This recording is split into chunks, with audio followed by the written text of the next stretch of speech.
भागने का मतलब है हर तरफ से ज़हन हटाकर यकसू हो जाने का नाम मुराक़बा है।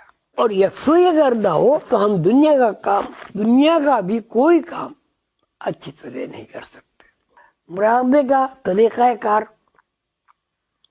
में जो बुनियादी बात है वो है कंसंट्रेशन, यानी हर तरफ से ज़हन हटाकर रसूलुल्लाह सल्लल्लाहु अलैहि वसल्लम की तालीमात पर गौर व फिक्र किया जाए।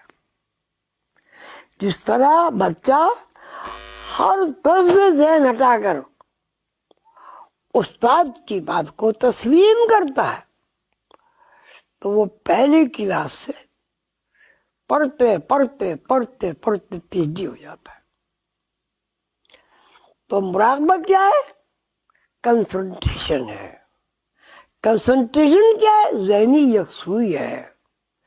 ज़हनी यकसुई है कि जिस तरह हम स्कूल में असबाग पढ़ते हैं और खाली ज़हन होकर उनको याद करते हैं, इसी मश्क को अगर हम अल्लाह के रसूल और पैगम्बराना किराम अलैहिस्सलाम की तालीमात पर तफक्कुर करें, गौर व फिक्र करें, तो यही मुराक़बा है और कामयाबी यकीनी है। इसलिए कि अल्लाह ताला ने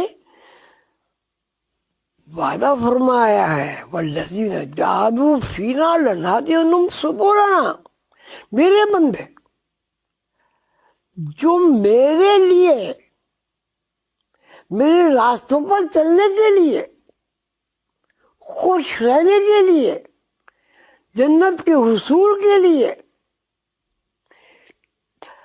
दुनिया और आखिरत की जिंदगी को अच्छा बनाने के लिए कोशिश करते हैं, जद्दोजहद करते हैं, तो मैं यकीनन